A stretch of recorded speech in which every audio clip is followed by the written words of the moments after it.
Hei, jeg heter Nina, dette mitt syrom og serien min Nina Syrom. Dette film nummer 2 i serien om hvordan du syr Onion 1045, denne anorakken. Og bare for å minne deg på hvor kul og fin denne anorakken så skal jeg lime inn noen skrytebilder av meg selv i anorakken ferdigsydd. Jeg veldig fornøyd med hvordan den ble. Denne serien med filmer veldig generøst sponset av Stoffdronning. Jeg har fått alt jeg trengte til anorakken, inkludert mønster. Og dere som med på Samsømmen med meg og med i min inspirasjonsgruppe, dere vil få rabatt på det dere trenger av stoff og mønster når vi kommer dertil. I denne filmen så skal jeg ta for meg mønsternes deler og hvordan du skal forberede de, samt klippe de ut i stoff. Grunnen til at jeg har en helt egen film om det at det overrasket meg selv hvor lang tid jeg brukte på dette da jeg satte i gang. Jeg brukte nok et par timer på det. Så derfor så vil denne første sekvensen, det vil altså være mønsteret, sømmen og klipping i stoff. Mønsteret i pakken kommer helt uten sømmen. Det jo noe jeg personlig elsker, fordi du kan da måle fra mønsterstrek til mønsterstrek nøyaktig uten å måtte regne på det og sammenligne med dine egne kroppsmål. Jeg synes at Onion sine mønstre har få størrelser. Den største størrelsen i dette kaller de XL, som har en overvidde, altså et brystmål på 108, og en hoftevidde på 116 cm. Og for å være helt ærlig, så synes jeg at det tullete å stoppe størrelsene der. Så jeg skal vise deg hvordan du gjør denne større, for det tror jeg vil være aktuelt for mange, inkludert meg selv. Fordi at i en anorakk så trenger du litt plass til å få klær under. Og en annen ting også, som jeg gikk på en pitteliten smell, det var det at jeg sydde denne i den flotte canvasen som heter Heavy Canvas. Den ganske stiv, og jo stivere stoff du bruker, jo mer ledighetsvidde trenger du. Det tenkte jeg ikke helt på, så jeg har ikke sydd meg en vinteranorakk. Det helt sikkert, for den ble litt smal. Jeg skal vise hvordan du utvider mønsteret ditt. Lengden jo ikke noe problem å utvide hvis du trenger det, og den kommer jo uansett i mange lengder. Jeg har sydd den lengste, og jeg lang, så jeg tror at lengden skal passe til de fleste. Men bredden, den skal vi se på nå. Så nå skal vi gå i gang helt konkret på mønsterdelene, og jobbe med de. Vi har jo i 3 modeller, A, B og C, hvor A-modellen egentlig kort, med snøring i hver sin side. B-modellen buet bak, ikke foran, og har snøring rundt hetten. Og C-modellen lang med snøring i livet. Jeg kunne jo ikke klare meg med A, B eller C, så jeg har en mix av det meste. Jeg har valgt den lange modellen. Jeg har modifisert den til bue bak. Jeg har valgt snøring i hetten, og da jeg begynte prosjektet, så var planen at jeg skulle ha snøring i livet, men det sånn som jeg aldri gjør før helt til slutt, for å få plassert livlinjen riktig. Så da jeg tok på meg anorakken min for å plassere livlinjen, så jeg jo det at den satt kjempefint på meg uten noe snøring i livet. Så sånn ble min anorakk, sånn som den i dag. Og da skal jeg forklare hva jeg har gjort. Hvis vi begynner med det at jeg har endret mønsterdel bak, for dette endringer du må gjøre før du legger til sømmen, så tok jeg altså mønsterdelen til den lengste anorakken, og så tegnet jeg av den sånn. Så la jeg den opp på mønsterdelen til den som har den buen, sånn at den traff her nede. Så tegnet jeg av den buen, og dermed så hadde jeg fått buen bak. Det betydde at da måtte jeg også ha det belegget som var buet bak. Ok, det var bakstykket. La oss snakke om sømmen. På alle delene så må du legge til sømmen, og du må legge til 1 centimeter. Hvorfor sier jeg dette?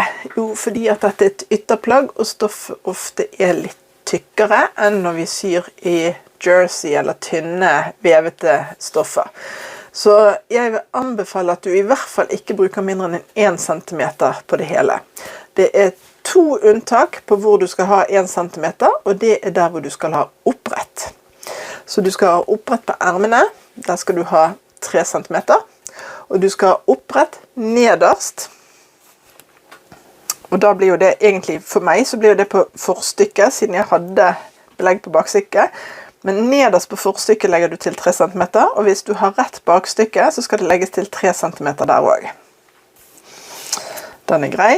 Husk at du også skal legge til 1 centimeter rundt hele lommen. Gjør alle markeringer. Og når det gjelder ermet, så må du også legge til 3 centimeter der, så du skal opprett. Nå viser jeg deg hvordan du gjør det på selve mønsterdelen, for der er et lite triks. Her har jeg tegnet av ermet, og jeg har lagt til 1 centimeter sømmen, og helt nederst så har jeg lagt til 3 centimeter som skal være opprett.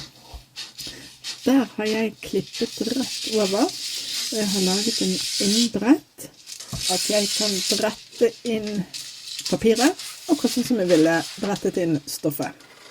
Når jeg nå klipper langs sømmene på begge sider, og bretter ut igjen, så ser dere nå at opplegget får speilvendt fasong fra ermet, og det betyr at når jeg bretter opp ermet, så kommer det til å stemme helt overens. Jeg klipper også hakk i papiret, der hvor jeg skal treffe overens med markeringene på forstykket og bakstykket.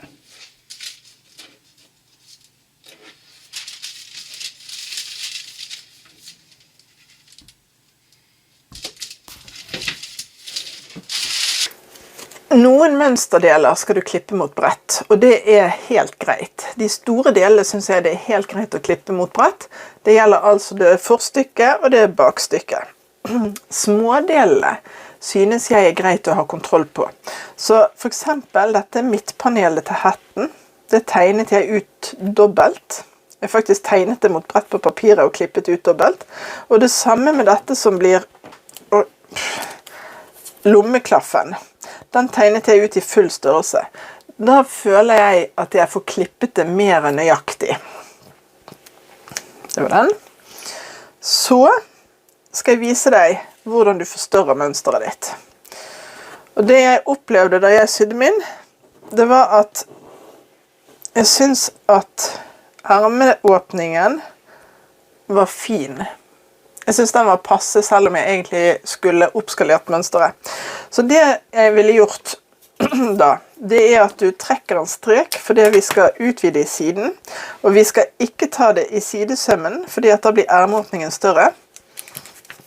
Så vi kan ta det midt på skulderen og rett ned. Så hvis du gjør sånn da, og klipper opp,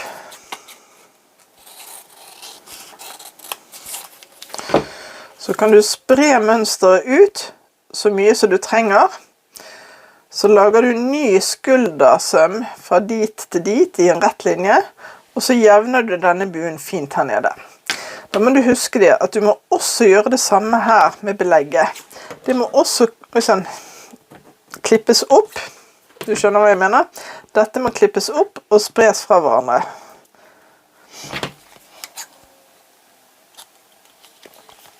Og belegget må få samme buen som nederste biten på stoffet.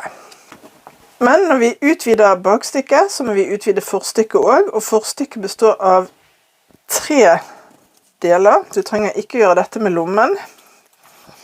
Det er altså lommeklaffen, det er forstykket, og så er det dette bærestykket øverst.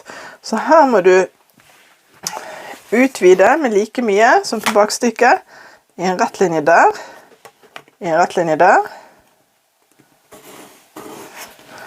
og i en rett linje der, hvor du da klipper opp og splitter det fra hverandre. Jeg håper at det var forståelig. Hvis ikke, så må du være grei å stille spørsmål i gruppen min. Men som sagt, jeg synes at en XL som er 108 i overvidde og 116 i hofte, det synes jeg er for lite som største størrelse i et mønster.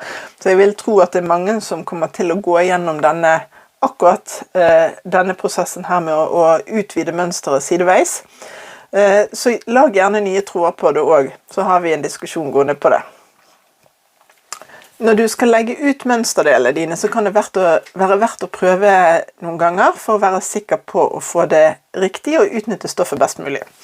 Og når det står at du skal legge delene mot brett, så er ikke det alltid lurest hvis dette stoffet i lengderetning.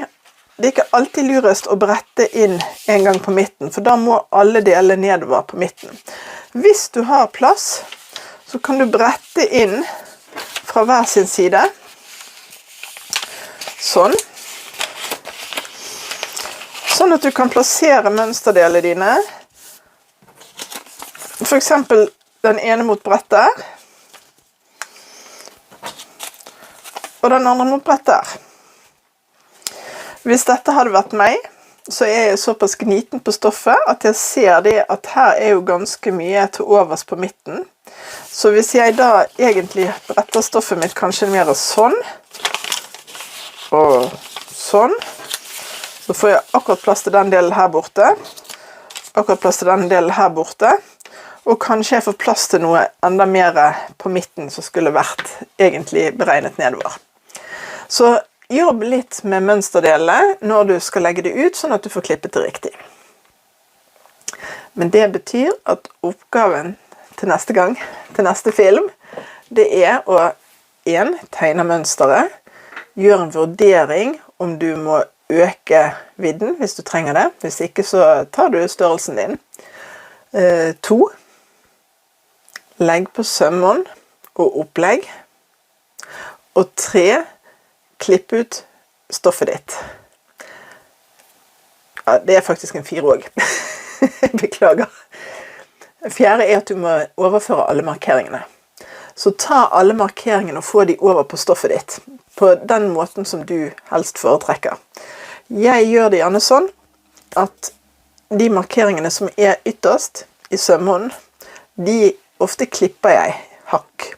Og hakket skal aldri være større enn halvparten av sømhåndet. Så hvis sømhåndet mitt er 1 cm, så får jeg lov til å klippe hakk på 0,5 centimeter, men det er jo ikke noe som hindrer deg fra å heller markere det inn med en blyant. Og markeringer som er midt inne, de bruker jeg et kritt på for å markere, og det gjelder egentlig på denne, så gjelder det lommeplasseringen, og så gjelder det de punktene på lommen der hvor vi skal klippe opp etterpå. Neste gang vi møtes, så skal vi gå i gang og sy. Da har du alt dette klart, og da er vi i gang. Jeg håper du synes dette er gøy. Jeg håper du vil gi meg en tommel opp og følge med videre. Så ses vi snart igjen. Ha det bra!